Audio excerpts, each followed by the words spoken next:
of ducks and cars. This is George. George loves the environment, but he has anger problems.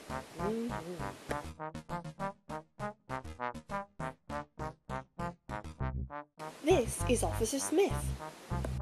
He is corrupt. This is Mr. Potter. He is corrupt also. What else would you expect?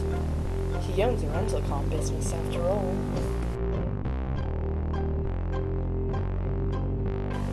Here we find Mr. Potter's two evil henchducks, Dastardly Dan and Stinky Pete. They do all of Mr. Potter's dirty work for him. But today, Mr. Potter decided to settle some business of his own. Hello, Officer Smith. Hello, law-abiding citizen. Care for a bribe? Sure. How much? $2,000, American. I'd prefer that the government keep its big nose out of this one, if you know what I mean. If you can recall, George has some fairly severe anger management issues. He can get pretty carried away when he sees an injustice. Sometimes he gets a little criminal, like today. What happened? Well, I kind of stole a car. What?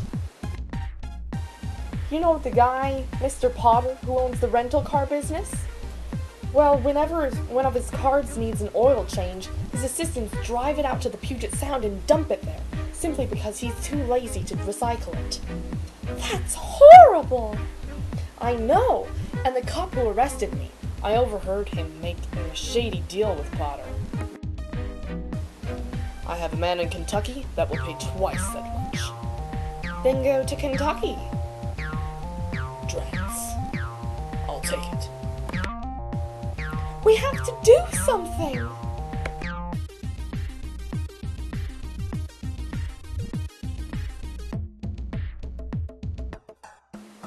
The next day, Sophie visited George again. I brought you a cake. It has a file in it so you can break out of the bars of your cell. George was in love. The next night, Dastardly Dan and Stinky Pete went about their nefarious business as usual, dumping oil into the Sound. Little did they know, George was taping the whole thing, disguised as a children's bath toy.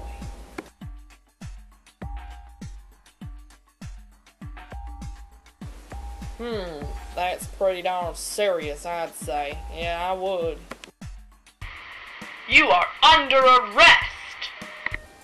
Potter and his evil henchducks were locked away for good.